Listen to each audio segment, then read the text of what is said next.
Up and running, and Villa is loud.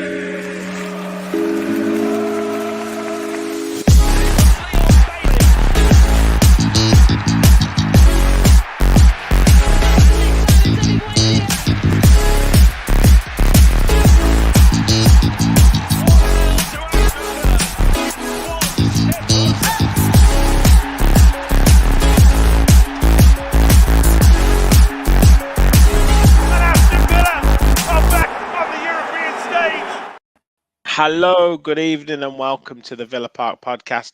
It's me, Rich, and I'm back with my boys Max and Kev for a disappointing match reaction, one that we haven't had for a long time. Focusing on a defeat, lads. Nottingham Forest 2, Aston Villa 0. I did my instant match reaction and I got the scorelines the wrong way around. I was that confused that we actually got beat, but yeah, we'll get into it. We're going to talk over the performance. We're going to talk over certain players, our away form, and then we're going to talk about perspective, because it is important to get things into perspective. And of course, we're going to get all your comments. Guys, do hit that like button. Do hit that subscribe button. We are motoring on towards 2,700 subscribers on the road to 3K. Well, you guys are the ones that can help us get there. So like, subscribe, hit the notification bell, and obviously get your comments in. I know there's some flying in already, but let's hear from the boys first. Kev, how are you doing, mate? Mate, I'm all right, mate. I'm all right. I am one of the ones that is looking at this in terms of perspective, definitely. I'm disappointed about what could have been, but largely it's been a pretty unbelievable era under Unai. So, and watching obviously the game afterwards just goes to show that there's no easy away games in the Premier League. Definitely not. Exactly. Max, how are you doing, mate? I know you're quite level-headed in your kind of predictions and in terms of your reactions. So yeah, how are you feeling after today? Yeah, I'm not too bad. I don't think it was. I personally don't think it was as bad as it seems to have gone down on socials at the minute. But there's obviously things that didn't go quite to plan. But I think it happens. I can't have 12 in a row at home and then win every game away. There's got to be some pitfall sometime somewhere. So happens to everyone. It does. I think there's a few things that we'll get into, a few performances as well that we'll get into, and a couple of the same old, I guess, same old issues that crop up with Villa in terms of how we break teams down and how we kind of, cope with this type of team or tactic that comes up against us. But I do think that in some ways, I did say in the match preview show with Rich that you could sometimes be due this type of result. Like, laws of probability will tell you that you're gonna lose a game at some point. And after such a great run, winning, I think it's 7 games undefeated. Sometimes it's just not to be your day, and that's kind of what transpired today, Kev. Yeah, absolutely correct, mate. Absolutely correct. It's disappointing because if you looked on the balance of the way we've been, the way they've been, if we played that game 10 times, we'd probably win 7 or 8 of them. We probably would. And if you look at the possession, I noticed it was interesting actually, because Liverpool had 74% away at Luton and we had 74% possession away at Forest. So it was exactly the same in terms of possession. They certainly had a few more shots than us, 24 to our 13, but we had 13 shots to Forest's 5. We had 10 corners to their 0. So from a stats perspective, if you do that game another 10 times, you're probably going to win it 9 times. The reality is that you can't win every single game. And this is the thing for me, is you see like a defeat and it's like, well, we should have beat Forest. We should have beat Forest. But I tell you what, there's a lot of things that I should have done last week that I didn't do. Like, you can't kill me for it. Some try, but the point is that is were they terrible side? Did we get absolutely blown away by Forest away from home? No, we didn't. They caught us early with a sucker punch where we should have closed down. Louis should have closed down, and they caught us again with didn't get out to the shot, and then all of a sudden Martinez makes the howler. The amount of times it just didn't drop for us in the box, and if it had done, we would have scored so many times. Cutback was wrong, ball was just over here. It's just one of those days, but we've all been there. I remember watching Wigan beat Man City in the FA Cup final once. So, like anything can happen. It's a funny old game, as Jimmy Greaves used to say. For those who don't know, he is dropping a Google. Yeah, I'm obviously disappointed because it was getting to the top four, go third for a period of time. It's only Forest, they've not been in great form this season, but yeah, it's all going to be fine, isn't it? Clearly there's a couple of worries and there's players to talk about, but I'm all right. Good. Well, let's get into the comments. Andrew's in the house. Good evening, lads. He says, miles off it today, outplayed, outfought all over the pitch, slow on the ball, front three couldn't get into the game. Just one of those days. It happens. Next 2 games at home, we will bounce back up the Villa. And Paul, evening from Swansea, a lifetime Villa fan and Brummie, totally humiliated by today's performance and dire quality of finishing. Gary said, hi, guys. Wouldn't have beaten a Forest Gump 11 today. Abysmal up top. Mark in the house, evening, mate. Great to have you on. Gary said, those saying we played well need to give their heads a wobble. Apart from Torres, no one got more than a 5 today. Rob in the house, good evening, mate. Moley Boy said, good evening, guys. Such a poor performance today. Think we turned up thinking we would walk all over them and they wanted it more than us. If we had just closed down both shots, it's a different game. CC says, hey, therapy group. Yeah, it's always good to get that. Always good to talk it over. Think we were a bit too confident today, says Gary, expecting Forest to roll over. Michael's in the house, evening all bad day at the office. And he doesn't think Villa gave Forest the right respect needed. Despite having control of the ball for most parts, we had no intensity. We resorted to hopeful shots and did not work the keeper. CC has said, I had a feeling we might hit a wall. Everyone was just off the pace today. When our lack of intensity drops, it generally affects us across the team.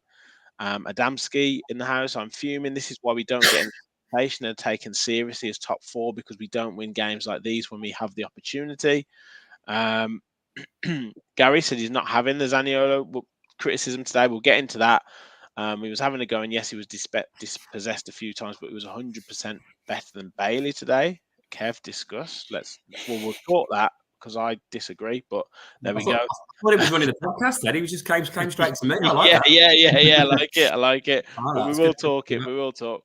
Yeah. It's a lesson. We all know we are a work in progress, and you learn more from losing than winning. It's a good shot in the arm for our Euro game and the next home matches. Rob said, I think we're missing that little bit of fighting spirit and winning attitude, thinking it would be easily slight excess of confidence. And Jamjack's actually lives in Swansea as well, lifelong Villa fan. So maybe you could meet up with Paul. That'd be good. Connecting fans all over. You see, that's what the Villa Park podcast does. You touched on it, Kev, with regards to the early setback, and I guess that was probably a sign of things. It was certainly a sign of things to come, in the sense of just that little bit of lack of intensity, just that little bit lack of, I don't know, like fight. And we talked about it in the preview with, if a one-knee plays, they're a different side. Up front, he's a target man. He's quick, he's strong, he's fast, and then you've got Elanga and Morgan Gibbs-White either side, and similar to like a Wolves attack, they can hurt you. And that's essentially what they did. I think all Premier League teams, you saw the trouble that Carlton Morris caused Liverpool today. All Premier League teams have got potent weapons. Some a bit less potent, but even Cameron Archer's shown a few signs of life. At Sheffield United, obviously haven't been doing great. So, look, if you're not on it in the Premier League, you'll get found out no matter who you are. Every team. And all you need is a day where Forest are a bit more on it. Home fans are up for it. They get an early goal.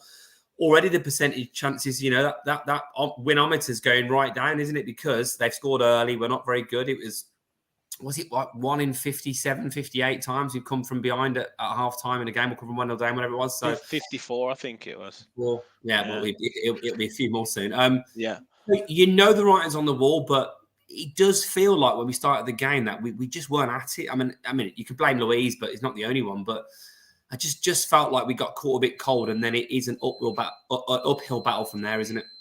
Yeah. And Max, it's that age-old story. I think you start a little bit slow, you get caught on the back foot, like Kev says, but also we seem to be trying to this kind of coaxing teams out, where Forest were happy to just sit in, happy to let us have the ball there and then kind of let us go forward, and they knew they had the pace to counteract us, or the presence up front to counteract us, and yeah, it just didn't seem quite right, because then we were playing that high line and trying to press, but then we weren't pressing fast enough in the areas in front of the defenders. Well, I think it was they literally the game plan they came to play was like they played it to, like, in terms of they got the early goal in both halves, and then that was then done. They didn't necessarily have to worry, because, as we said, we didn't really create very much in terms of clear cut chances during the game, because they could just sit back and defend the 1-0 for the first half and then the 2-0 in the second. So they literally. I think if Steve Cooper could have sat down and written what he wanted to happen, it would have been what happened, because they scored straight off and then could just sit, and then their defense. I mean, as bad as people are saying we were, their defense was like just perfect. I think. Yeah, full credit to Forest. I can't say a bad word about how anyone on their team played, especially in defense. And I don't really know very much about Murillo, to be honest. He seems to be new from somewhere. And then that near Carte, don't know. I remember he was totally Villa Park last year. I remember thinking he was dreadful, and then he's come out and man of the match performance, and was literally in the way of everything, clearing everything, dribbling out defence. He was just everywhere. So I think as much as we were bad, I think they just managed to counter. They just got what they want in the end. It just two good goals. I mean, that was. I mean, I don't really remember them having effort, like any more attempts really, other than 2 long range goals that have just got in. I mean, the first goal was a worldie. I mean, and then the second one's slice of luck, and you kind of get what comes out of that at the end. So as Kev said, and like 8 out of 10 games we probably win. Then another day those shots go wide, or skied, or Martinez saves them, and then it's a different game. So I'm not reading too much into it personally. I don't think it was as bad as some people have made it out to be personally. No, I think it was better in the second half. Obviously, the first half we just huffed and puffed. We tried to play. I felt like, Kev, we tried to play as if we were a top 5 team, and as if we were like, oh, don't worry about it. We've gone 1-0 down. Let's just relax. We'll get back into it. Our pressure will tell. Our possession will tell. And it's almost like we were just waiting for someone within the team to step up, and nobody actually did. Yeah, waiting for a magic moment, weren't we? You know, one of those Steven Gerrard's magic moments. Look, I think the fact that we are where we are now as a club, and we still going up to an away game at a place which, you know, we've all seen their record. I think, you know, they beat Arsenal at home, you know, not that long ago. They've won, obviously, they've won and drawn. They've not had many bad results at home, so it's a difficult place to go. They've got their main front man back. As we talked about, they're quite a potent attack, and they score an early goal. It's going to be hard. We still had basically 3/4 of the possession. That is a really good sign. It just is. It just today we didn't do a fat lot with it, and that is the problem. I do think though that, and I love the fact we're playing like a top 5 side, and therefore, because, you know, Emery don't want to criticise Mister at all, but I think back to those days last season when we beat Chelsea away, and particularly when we beat Spurs away. And even though I think we had more shots than Spurs in that game, it felt like a much more workmanlike performance. We dug in, we were sturdy, we were solid, we were difficult to break down, and we took the chances when they came, and then we grew into the game more. Probably similar to the Everton game. We went to the Everton away game where, again, we got 2 goals in the second half against Spurs, 2 goals in the second half against Everton, and it just felt like we controlled the game better. Whereas now it's almost like we're just going to keep doing our passing, we'll eventually create a chance. And it will work most of the time, but it was, if we're really honest about it, Max, you said they didn't cause as much trouble. They didn't in terms of clear-cut chances, maybe a couple here and there. But how many times were we literally grimacing at that high line? Yeah. Oh my God, we're in again. Yeah. And squeaky bum moments when Elanga was going through, or it just seemed to me like every time that they cleared it, a Awoniyi would lay it off, and then they'd be on the attack. When we would be like pass and then into the forward man, and out, and then pass and then pass and pass, and it's like, come on, just do something. It is a Yeah. bit slow sometimes. Some of the passing, which I remember we spoke about, it's even pre-Emery era. Like, you've got a square pass on, but you play it behind the player, and then you've just lost another 2-3 seconds of intensity and pressing it forward. So, look, there's good signs there in terms of having the ball more and, a couple of better touches in the box, a couple of better finishes, being able to get the ball under the bar rather than over the bar, etc., etc. I also think as well, I think both of their goals, the second goal is a clear error. But do you remember that Martinez of like that West Ham game a few seasons back where anything 20 yards out seemed to just go in the corner slowly? It was a good finish for the first goal. It was a cracking finish. I've got to give him credit. He didn't bang. He didn't put his laces through. It's a hard side foot from the edge of the box. I'd like to think a goalie that's the best goalie in the world might get a bit closer to that. Is that harsh? Is that unfair for a side foot from the edge of the box? I think it was lovely placement, and he just caught it true. But he knows where surely he knows where it's likely to go. But I don't know. I won't blame.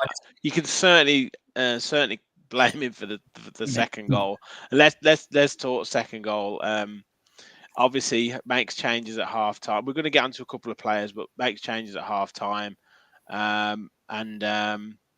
And yeah, we all best laid plans. Whatever Emery said at half time, I'll get you in on this, Sam. Whatever Emery said at half time, just game plan completely out of the window. Welcome to the show, by the way, Sam. How are you doing? And yeah, talk us through the moment of the second goal, because head in hands, game over.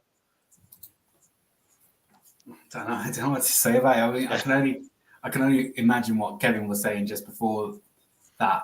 Before I came on, that maybe Martinez could have done better for the first goal. He definitely could have done better for the second goal. I mean, I think it's the second time in as many weeks he's done I would call it an extravagant or unnecessary dive and cost us a goal. He did it against Luton when Conte had the ball. And I asked at the time, I was like, did anyone find that a bit weird that he dove for that like that quite theatrically? And he did it again today, and it was awful. And the thing I've always liked about Martinez is that he's a very old school goalkeeper. He likes to come and catch the ball. He doesn't mess around with any of these flimsy punches. He's not, a massive chance taker in terms of like Cruyff turns on the ball to get away from it. He's just solid. He's a great shot stopper, and he's solid when the ball comes in. I don't know what he was thinking about. I don't get it. There's no rationale behind it. It was a stupid mistake, and it was a goal that ultimately, if Forest weren't already just sat back with 11 men behind the ball, they definitely were going to be after that. And it proved to be the case. Was it 80% possession in the second half, or because we gifted them? And I don't even know I don't get it. If anyone can explain that to me, is it another own goal? By the way, was that an own goal? I don't think so. Well, they should give it to him just for how shit it was. I mean, Kev, Max, any comments on Martinez? Like, I'm not going to give my opinion because it seems like I've got the wrong opinion. Go on. Go on. Well, I didn't think. I just didn't think it was. It was getting slagged off on Sky, so I just didn't think it was really a mistake personally. But obviously, that's not going to go down well in here. If you can justify it, it'll go down fine. Yeah. Well, I haven't seen it. I would like to see it from behind because there was no because it seemed to me like didn't seem to be a deflection on it, but he kind of he dives for it, and then next thing you know, it's kind of he's almost past it. But I don't know. It just seemed to me like he had obviously he's got a hand to it, and it's just where it's hit his hand, it's kind of just bounced the wrong way because if it hits the other side of his arm, then it bounces away from goal. For me, I think he goes with the wrong hand. Mm. Goalkeepers, if they dive in that way, they should really dive. If they dive into the right, it should be the right hand. They shouldn't need to necessarily bring that hand, particularly as where it was as well. I don't think he needed to do that. Couldn't he have used two hands for it? And he could have potentially used two hands. So it wasn't that far. Yeah. He's got a really strong arm on it. You could probably get. Yeah, it was a goalkeeper mistake. He would be. I mean, you could tell by his face, like he would be very disappointed in the way that goal went in. And I don't say the first goal, lovely placement. The second one was kind of a hopeful hit, and I don't know, 9 times out of 10 he just catches that. Yeah, he didn't move his feet well enough. Like It's not a Martinez. It's not a Martinez save. I don't know if the Yashin trophy and just that's kind of like maybe it went to his head and he was feeling himself for a little bit. But if last week didn't bring him back down to earth, then hopefully this will, because you need keepers are going to make mistakes. Obviously, Forest are playing a different goalkeeper in goal because of Matt Turner's shambles last week against Liverpool. Like you can't. Was it Liverpool they played? Yeah. Yes. It was, wasn't it? Yeah. So look, it can happen. I think it was just one of those things. Everything that could have gone wrong did pretty much. But this is perfect example of off day, because Martinez never has an off day anymore. He's been incredible. You have a day today where Martinez has an off day, Cash has an off day. Watkins, Diaby, Zaniolo. You can name quite a few that had off days. Maybe only really. We get into it. Kev. This is about Martinez. This is about Martinez. He was poor. Everyone has an off day. Yeah. And if you score at the start of both halves, you're going to struggle to win a game. Oh, absolutely. For the record, I don't think he did very well for the first goal either. Although I would argue that although he didn't touch the ball, I will never be able to say his name for the life. Was it Awoniyi? Yeah, he was offside for me as well. He was offside. Mm-hmm. He was right, because the thing is, all he has to do is stick out a leg and it's going in the opposite direction. So Martinez, Richie was saying when I just jumped on, he was like, "Oh, well, it's obvious where the ball's going to go." Yeah, but if Awoniyi's not there, he doesn't have to consider the other side of the goal. So if you watch it, Martinez's dive is delayed as well. It wasn't picked up on. No one seemed to mention it on Sky, but if you watch it again properly, Martinez is kind of staggered dive almost. I thought he was offside at the time. If that was given offside against us, so I would have been annoyed. Yeah, well, obviously Zaniolo with Brighton when Watkins scored. We can't have it. We can't have it both ways. Let me just get into some comments. Michael said it was just a bad day. Hopefully this will give us a kick. Andrew said, "Come on, lads, put some respect to Martinez, FFS." We know what that means. How many points has he saved us the past 3 seasons? Absolutely. That's fine, but it doesn't mask a mistake. No, no one's saying put him on transfer window, put him on transfer list. We're just saying he's had a bad day at the office. Yeah. Sell Martinez. Sell him now. He'll be back. I'm sure he'll be back. Mark said, "I want Olsen in the next game." Yeah, that was awful from Emmy. It was a dreadful piece of goalkeeper, says Mark. Sure, it wasn't Olsen in a Martinez mask. It was Halloween, says Gary. Steve 24/7 for the first goal. The Villa players blocked his view. Look, what you got to ask yourself is: would Emmy Martinez be disappointed in himself with any of those? And he would probably be disappointed with both. Lee says Martinez saves us far more points than he costs us. Of course. That's not what we. I think we dispute. Also, just for the first goal, I'm sure you've already said this, but I feel like the real problem was with Dougie. Yeah, absolutely. He didn't chase it. Yeah. And the thing is the exact same for the second goal as well, because when that shot gets off, no one's really closing down or trying to block the ball. So it seems to be a problem letting them have the ball on the edge. Yeah. Also, with that second goal, obviously, Luiz should be closing down. We've said that right from the start. Poor start, sluggish start, not on the front foot, and you get punished, right? Second goal, I think it was Cash gets caught on the hop, and then it deflects, rolls up, flies up in the air, then spins, and then I think Ezri Konsa misses it in the air as well. So there's a couple of things that happen. And look, every goal that is scored, somebody has made a mistake somewhere along the line. It just happens when it's a goalkeeper. When you make a mistake, it goes in. My little lad's a goalkeeper. I tell him all the time, nobody's going to remember the 10 saves that you made. They're only going to remember the mistake that you make when you let a goal in. That's just the life of a goalkeeper. So he's got to take it and move on. Even worse when you've only had 3 shots against you the whole time. Exactly. Mark says Emmy's position for the first goal is okay. It's hit hard and low through 2 or 3 plays. It's not offside either. Sorry, Sam. Their player is far enough away to not be interfering. Okay, cool. So we've covered the goals. Let's talk Villa performances, huffing and puffing in a lot of cases. And you've mentioned a couple of players, Kev, already. Let's talk Nicola Zaniolo. For me, I'm not having him at the minute. I'm just not having him. Doesn't do anything for me. It keeps holding the ball for too long. Doesn't pass it when he needs to. Doesn't take anyone on. doesn't shoot quick enough when he needs to, and he's been taken off at half-time in both games. Sorry, 2 of the last games. I'm not having him. Yeah, that's to me, is it? Yeah. Yeah. Yeah. I can't really argue with that, mate. I feel like with him, like I felt like with Ross Barkley towards his end of time with us, and with Coutinho towards the end of time with us, I feel like there's a really good player in there. Why he didn't hit that one first time that came to him, like he just put his laces through it, or do a hard side foot like I've just seen earlier, and you do.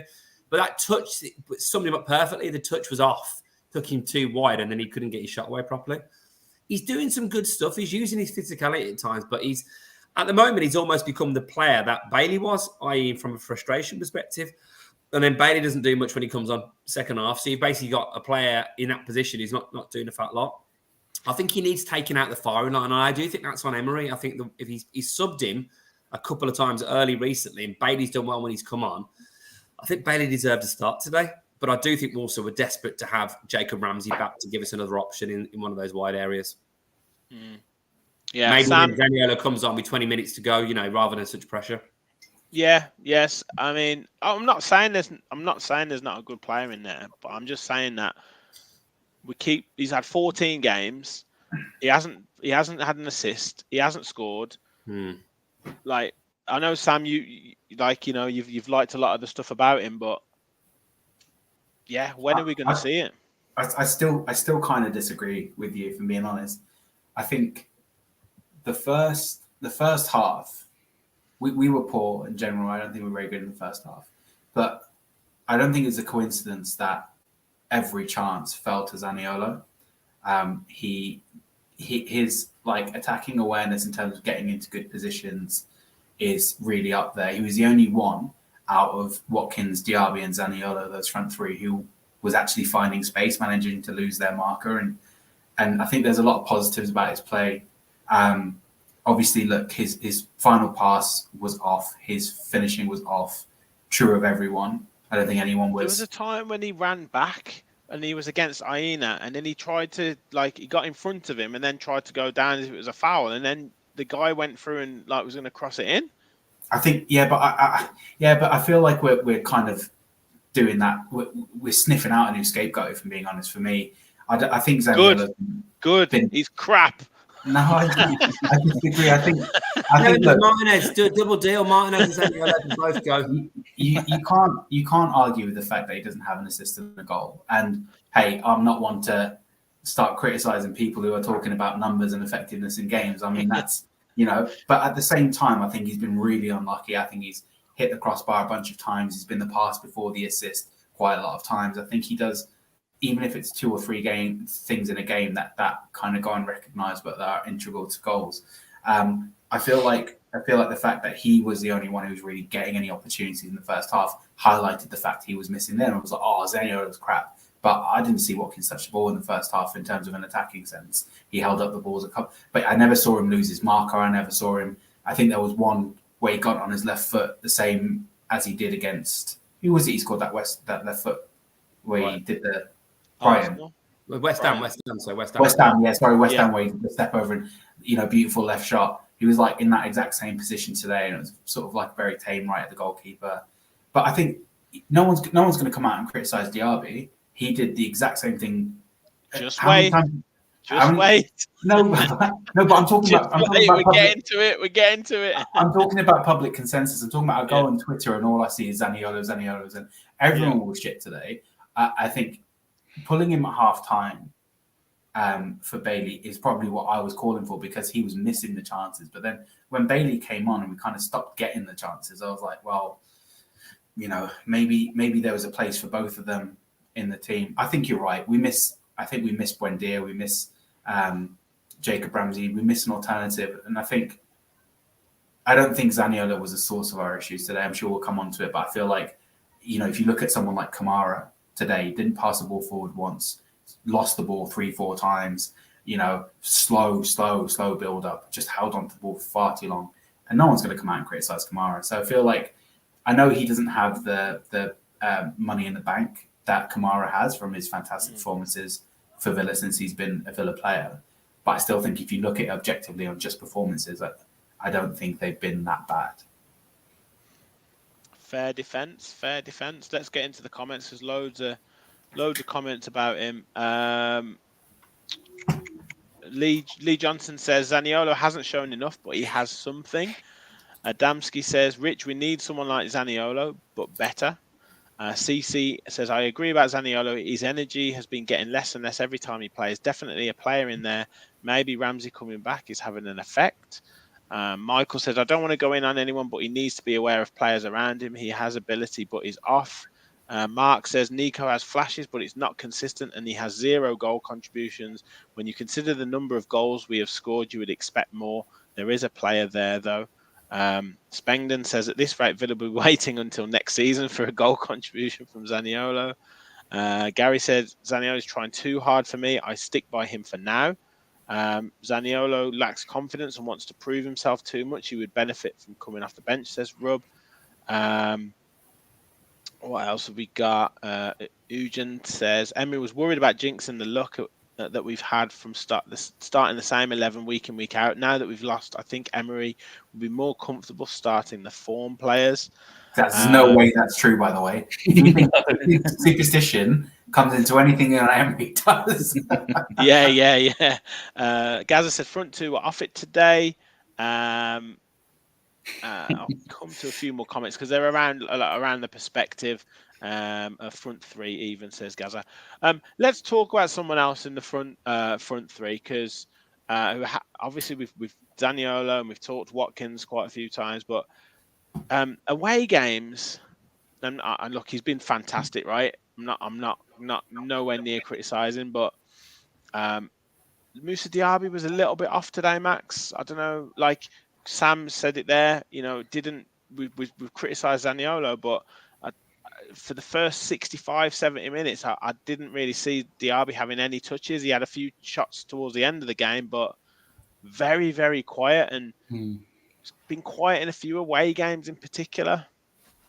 In fairness, it kind of harks back to what Sam was saying about Kamara and then Louise kind of side to side and backwards and stuff like that. Because I don't think any of the front three at many points. Bailey had a bit towards the end down the right hand side, but I just don't think the front line got little to no service at all throughout the game.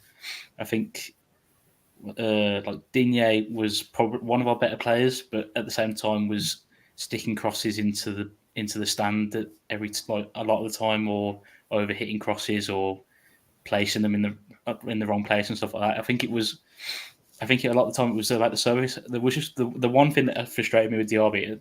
He's done it quite a bit, but not to the point where it's mattered in terms of looking for a pass sometimes when maybe shooting could be a better option. Like the one he was like on the edge, he's like kind of just inside the box, and he looks like he's going to curl one on his left foot, and then tries to pass it through a tiny little gap for Watkins, and then it's cleared when he's probably in a better position to shoot. I just think there was a lack of genuine service for most of the game, and it meant that there was little to go on. I don't think anyone was particularly bad. That's my thing. It's like I don't think they had enough of a sniff to actually show anything off. If that makes sense. It was a bit of a weird game overall for me.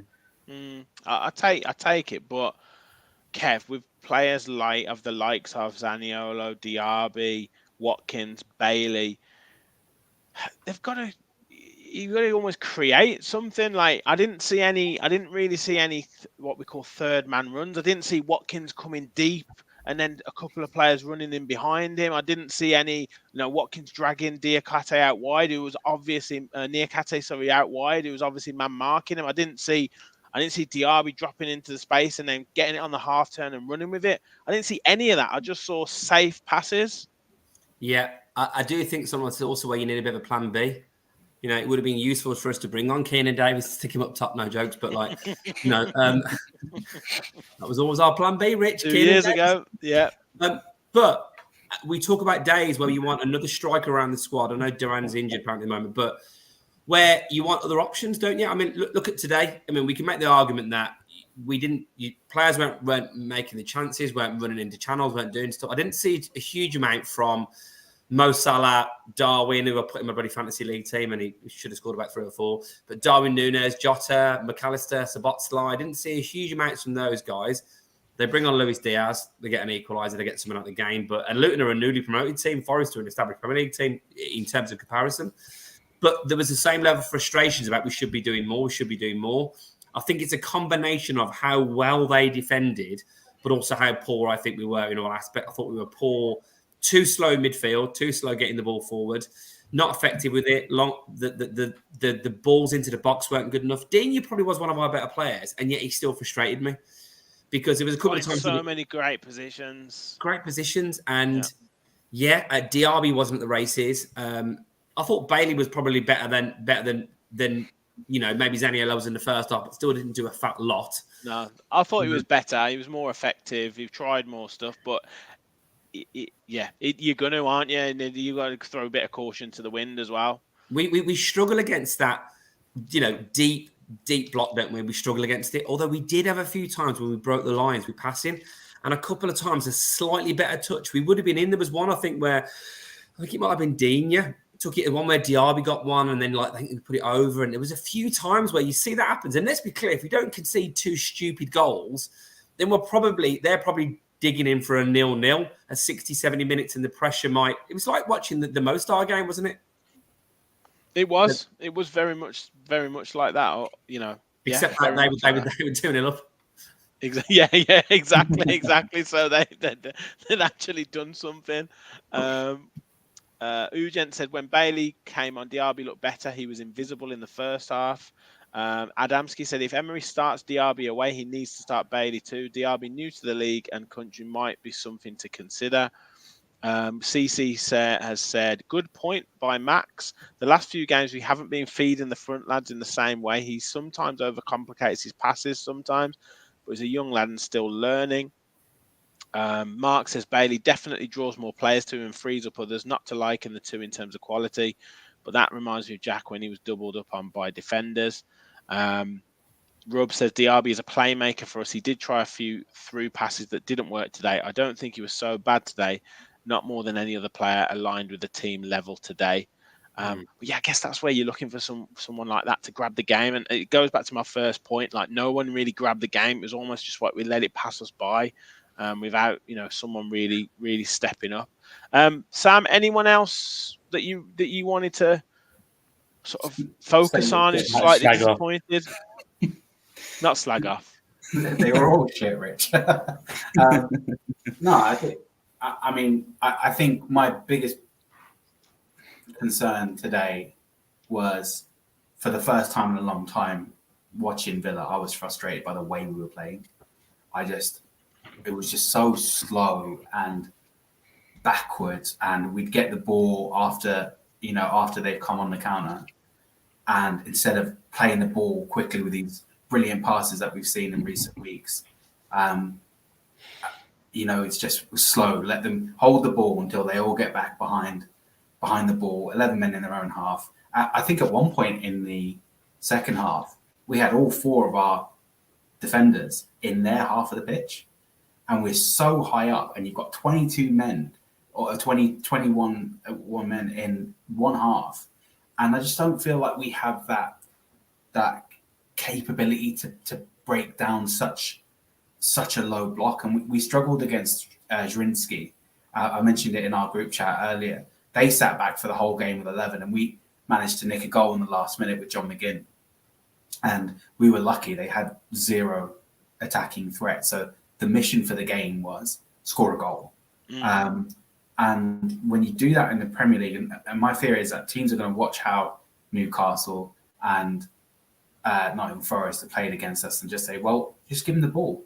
Just let Villa have the ball, sit back deep. They play such a high line that if you've got pace like Elanga and Awoniyi in your team, you'll be fine. And I just think this ponderous, almost fear of losing the ball. Like no one wants to be the one to pass the ball and lose it in an Emery system. And I remember saying this when sort of Emery first came in, and then since obviously seeing his team at work, you just kind of say, look, whatever I thought I knew about football, I'm going to forget it, and I'm going to relearn football through watching Emery ball. And now I'm just like, I wish they would play a bit quicker sometimes. I think we create a problem ourselves, and the one player I would highlight as actually being really good today, apart from Digne, because I thought that criticism of him was quite harsh, because he found someone's head in the box multiple times on multiple occasions. And, you know, we talk about having another striker in the squad, maybe someone who could score a header or even get the first contact on a corner might be useful. Yeah, we had 10 corners today. I mean, it's shocking, every single one of them. Like, the ball goes into a perfect position, and it's either headed to Rosed because no one's tall enough to get over the ball, or we don't touch it at all. Yeah, and this is why I think this is why I've been calling for a different type of striker. You know, maybe when I talk about Cameron Archer, obviously he's not going to be better in the air than Watkins, but maybe offer something different in terms of shooting from distance or whatever he does. But I think Pau Torres was really good today. His range of passing is just so brilliant for a centre back. He could easily play in midfield. But yeah, I don't know. You keep the faith with Emery Ball. I feel like we're too slow today, and I think that kind of fed into Diaby's issue. You know, he's got so much pace and he's not able to use it. How's he supposed to run onto the ball or run behind anyone where he's got the ball to feet, and his first instruction is to go back to Matty Cash, and then back to Cash? And it was a hard watch. Is all it was. Slight encouraging signs though, Kev. I thought Yuri Tielemans looked really sharp when he came on, and I thought there was some really incisive passes from him, and that was quite encouraging.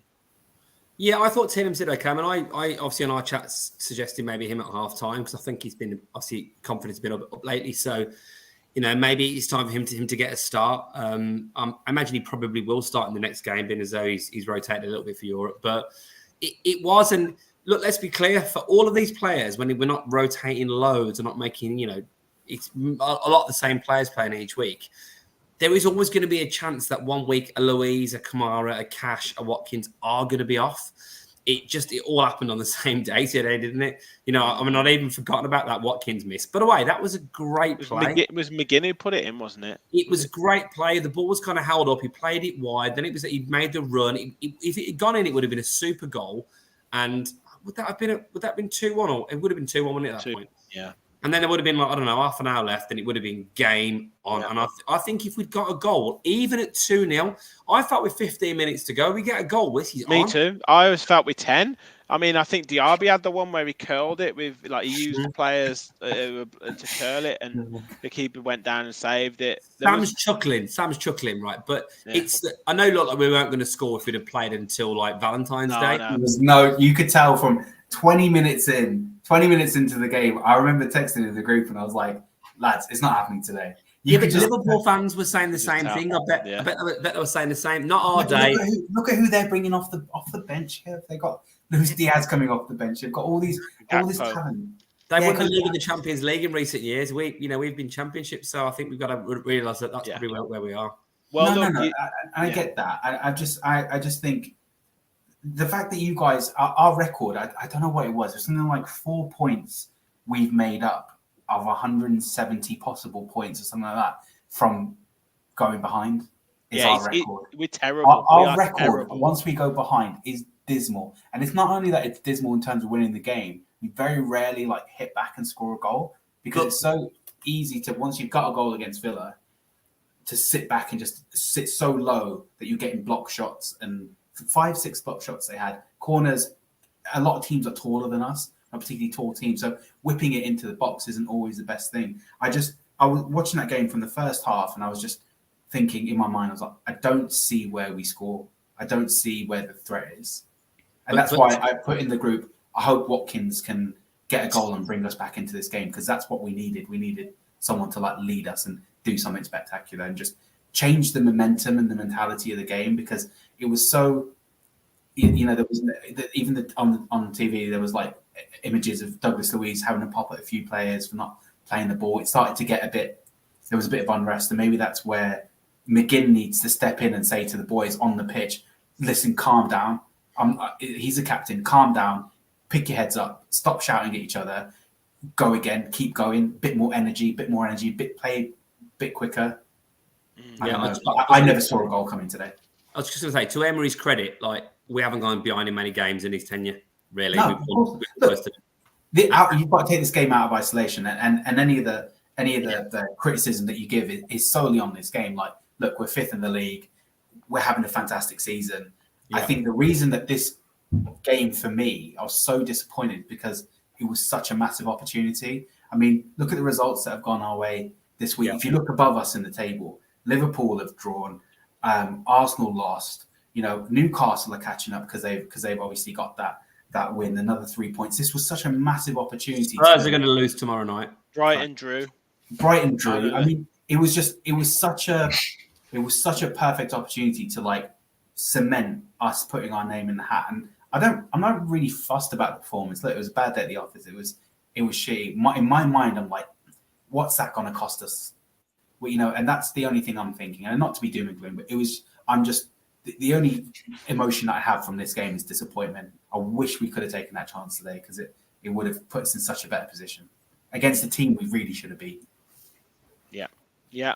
I think you've summed it up pretty well there, mate. Let's just round off though, lads. We don't want to be, like I said, I think Sammy said there, the criticism of the performance is solely down to this game, but I know, Kev, you wanted to kind of touch on, and let's bring a bit of positivity back, perspective. And I think Emery was keen to emphasise this. You know, we've had a cracking start, 11 games in, 22 points, 2 points per game. It's still, you know, Fulham to come on Sunday at home. It's still a hell of a start. Yeah, it really is. I mean, and particularly considering the start we had. Emery will know also, you know, let's be clear, he's only been with us a year. So the amount of problems that he has solved, I mean, he has solved 93 out of 100 problems, hasn't he? Really, like, you know, there's a few little ones kicking around. I do think we'll strengthen again in January. I think we will. I think we'll move a couple of players out. I think we'll get some of the things we didn't get in the summer. I certainly didn't think with the injuries to Mings, Buendia, Ramsey, obviously, and Alex Moreno, and then losing so heavily at Newcastle that we'd be anywhere near where we are now. And look, like we said, it wasn't, like I said earlier, it wasn't like we got battered by Forest. They had a good game plan. It was effective. They got the goals early in the halves, and everyone had an off day. I think it will give us the kick that we need. We seem to have responded well from kicks this season pretty well. You know, the Liverpool game, look what happened after that. First time we've lost since then in the league. And it's only been, I think, the Wolves game we've not taken maximum points from. So we've been in really, really good form, and I do expect to see a reaction. And it might just be that it is a Bailey and a Tielemans at start. I felt also, I've touched on this point obviously slightly earlier on this pod, but we might have to look at the tactics for away games and what we're going to do. Maybe he needs to be a bit cute, a bit more clever. I think games away from home when you need more physicality might be a game for Diego Carlos. It might be a game for even maybe a Dendoncker. I'm not saying he's been brilliant for us, but just a bit more physicality. Max was smiling there. Yeah. No, I agree. I mean, come to you, Max. Like, do you think? I guess it's very, very difficult to change a winning team, right? But do you think that Emery might look back and think, do you know what? Maybe a Carlos today, maybe a 3 at the back, something like that, to switch it up a bit. Maybe would have been a slight, something different for maybe Forest to contend with. Well, I think for today, moving forward, it probably will be. I think it would have been weird I think it would have been a dodgy one for it all of a sudden just to be a different team, given where we've been and how we've been and stuff like that. So, yeah, moving forward, I think it could be an idea. I think they got onto Douglas Luiz. I think they were the man. That he was the guy that they seemed to just be on him. Like Sangare, they played 2 almost like big number 6s and just sat because Kamara had a lot of time, throughout the game, and Luiz had nothing at all throughout the game. And I think as soon as he kind of got shut down, and then that was it, kind of thing. And then I think that's where Tielemans you can see from his subs, he was obviously trying something because the subs were strange. I don't really know what they did in terms of having Dendoncker on and Carlos on and stuff like that. So it's clear that he thought there needed to be a change. But I mean, I think it could move forward now with that loss. I think he's got more chance of being able to change it and not have to worry so much about public opinion kind of thing. Is there a bigger white flag, like waving the white flag in football, than taking off Luiz for Dendoncker? I know. That is this game is done for us. Let's get you some minutes. Yeah, let's get you some minutes, son. Let's get you some minutes. Yeah. Yeah. It's a weird one. I feel like bringing the one thing I would say as well is I don't think Forest offered a lot going forward. I think they were good closing down. I think they were good putting pressure on the ball. But I think actually in terms of going forward, the only player that had a real threat was Elanga. I think he was good. But apart from that, I think it was just mistakes. You've got to bear in mind they had 3 shots all game and they got 2 goals. I've seen a lot of people say, Forest did the homework and Forest, played us off the park and all this. Look, we lost today because of Villa's actions, not because Forest was too good for us. We were sloppy up front. We were slow in midfield. And I don't even think the back 4 had a horrible game. I think Martinez struggled going forward. Maybe being back at Forest was. He never took it beyond. He never took it beyond the fullback. Martinez is so marmite. He either has those games like he had at the start of the season where he looks brilliant, and then the rest of the games he's just does nothing, offers very little. Look how many balls Digne puts into the box. When was the last time you saw Martinez hit across? I've never seen it. He doesn't. I don't know. I like Martinez, but look, I said it a couple of weeks ago. There's room for an upgrade there on our right back, and that's where I'd start. But you have to be able to bring in different types of players. I would have actually loved to see Ramsey play today because I feel like maybe just driving the ball instead of like these cute getting territory. Yeah, there's no give and go with Villa. I just think how different it's going to be with Moreno and Ramsey back on that left hand side. But this is the thing: do you drop Digne because he's been? I would argue, he's been one of our best players this season. Yeah, he has. But I think if Moreno's back up to speed, I think he's more effective. What do you think he does differently? This is a genuine question. I'm not being argumentative. What do you think Moreno offers at Digne? Moreno can bomb on. Moreno can take it into the box. He can drive. He can go past it. He can go past someone. Can't he? He's got pace. You don't think Digne is effective on that overlap? I think Digne. This is a difficult one. He's got about 8 assists this season already. Yeah, I know. I think he's been one of our most effective players. I mean, if anything, I think you could almost argue that could you play them both in the same team? Could you play Moreno a bit further forward wide, like he did still with Cash at times, and play Digne? But I just think that Digne to Moreno. I think Moreno he's more dynamic. I think he's more offensive. I think when you've got a system, when you've got a lot of the ball, I do think that his delivery is good. I just think he's better than Digne, but this season you could probably argue that the other way. But I just know what was happening last season with him and Moreno, and it was just him and Ramsey, and it was just great, obviously. So yeah, they are going to be big for us coming back, absolutely.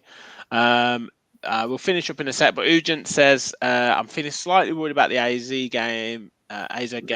Potential banana skin. The good news is that we have rebounded quite well after a loss so far this season. So, Kev, I'll leave the kind of last word to you, mate.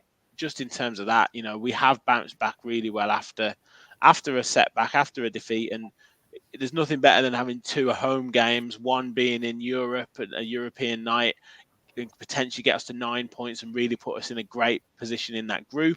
And then Sunday, a game against Fulham, a home game against Fulham, where that is a real opportunity again to get back on track in the league.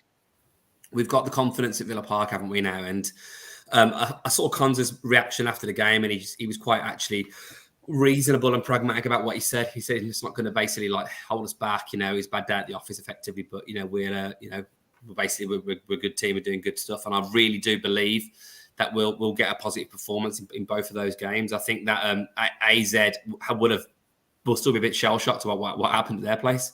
Still be thinking that they drew as well. They drew as well 1-1. So they didn't have a great result this weekend either, to be fair. Exactly. And I do think that the home fans will get a set. And then Fulham aren't a bad team. Obviously, they've been missing Mitrovic this season. And, they look, I don't think it's Man United obviously beat him right at the end of the game, but it wasn't a great game, ball accounts. I feel like we'll get back to winning ways, and it's what we need to do. But I do think there's an opportunity now for him to give some players maybe a bit more game time that haven't been playing. And maybe it is the fact that he needs to rest some of these players that have been playing week in, week out. Yeah, I do think so. Sam, Max, anything for you boys to add to finish up? I think just going back on that, I saw that tweet where it was, the list of the games that Villa have lost, and then the brilliant results afterwards. And, someone put that forward as evidence that we bounced back very well after a loss. I think I would say it is that, but it's also a bit of evidence of inconsistency this season. We've been very consistent at home. Can't argue with that. Obviously, 7 out of 10 we'd won in the league. I wouldn't say there's a consistency issue, but we do let the level slip. I think we're either very, very good, very brilliant, or we're a little bit off it, a little bit below par, which is going to happen sometimes, I think. But if we're going to achieve what we want to achieve this season, I think if we're going to get Champions League and we're going to win the Cup in Europe, I think we're going to need to just develop a bit more consistency, especially away from home. And I think, like Kev says, and I think that comes with maybe developing a different way to play in away from home. But that being said, look, it's a blip. It's a very, very annoying blip, because it's not like a City where you just kind of swallow it and be like, fine, is what it is. But we go again, AZ or AZ, however you say it, in the week, and then Fulham, and hopefully we just get 2 wins before the international break. And I would say before Forest, I was really excited about coming up against the likes of Spurs and United and City and Arsenal. I wanted to test ourselves and see how we got on against them. And I just hope that is the Villa that turns up against Spurs in a couple of weeks. Probably because I'm going. Gary said that was the biggest kick up the arse since Bishop Brennan and Father Ted. Brilliant. Just before we finish up, I did do a little competition, a giveaway on Twitter for a set of the Aston Villa playing cards from, I think it's Matty723 on Twitter. So you had to retweet the tweet and put me in, make Rich. sure you're following us. No, that is not happening this week. Just to see, put me in. No. So I will pick the random name now, and then we'll get in touch with you on Twitter. Myself and Matty will get in touch with you. So 3, 2, 1, here we go, and it's MH Boston Michael, who has won. That's his name on Twitter. So I'll get in touch with you on Twitter. Well done, mate. You'll get a set of those playing cards. But if anyone does want to order them, I'll post the link to Matty's website in the chat, and also in the description, and also on Twitter. But they're really good design, so get yourself looking at his site. But yeah, well done, MH Boston Michael, for you. I wouldn't be expecting it too much though, MH Boston Michael, because I'm still waiting for my Villa shirt to arrive. You were banned from the competition, you know that. And I knew you would pick your name out.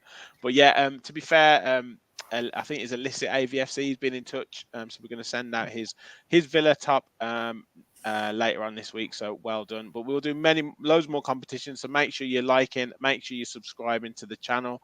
As I say, we're on the road to 3K. We'll do another giveaway, hopefully when we hit 3K, which will hopefully be before Christmas. But yeah, make sure you're liking and subscribing, guys.